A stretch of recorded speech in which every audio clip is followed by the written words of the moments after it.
went to great lengths to keep this story under wraps. Yeah. He hired Israeli spies to follow you and other reporters around. That's insane.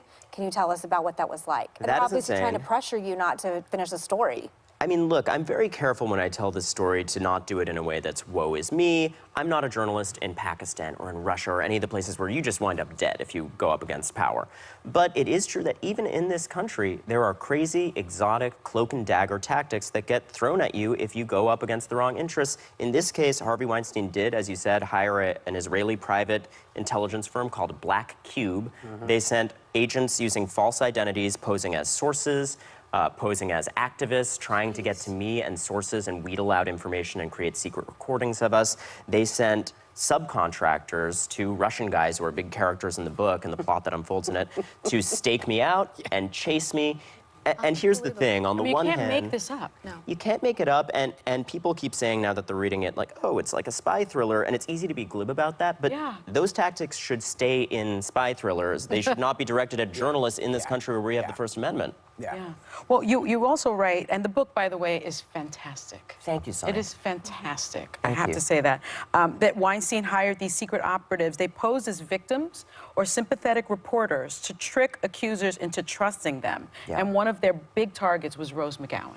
Rose McGowan, I think people will be outraged when they learn the full extent of what she went through. There was a secret undercover operative secretly recording her who infiltrated her life to the point where she thought they were close friends. And she said at one point, I can't trust anyone in the world but you, Diana, whose name was not Diana, who was working for this Israeli spy firm and passing recordings back to her alleged rapist. Oh my God. Unbelievable. Yeah.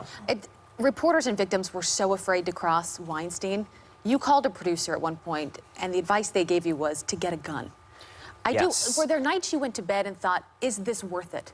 Is living like this worth getting the truth out there? Well, here again, you know, we all are in this profession and we're not the story, ideally, right? We're talking about the story, and it's very awkward, and I talk in the book about my struggle where I didn't want to talk about this part of it because I wanted the focus to be on the sources who were so brave, and correctly, we kept the focus on them for a long time. But as I learned that there was a whole community of reporters that were intimidated in this way, and as we enter this moment where the press is so embattled and so important to holding the powerful accountable in this country, I realized that's important to talk about. And yes, I was told to get a gun by several sources. I did move out of my home. I'll let what I say in the book stand. I did a little target practice, and I'm fine. I'm not that great a shot.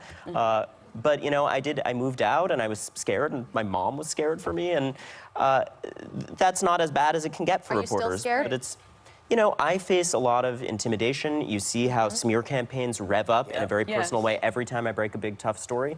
But I have been so grateful that the public has rallied around this kind of reporting. I think just as sources are brave and they keep coming forward and saying enough, the public is saying enough at this point. Well, one thing that I just thought was horrible, that Harvey Weinstein did bring your sister, Dylan, into it. Yes. I thought that was beyond the pale, but he argued, Weinstein called your estranged father, Woody Allen.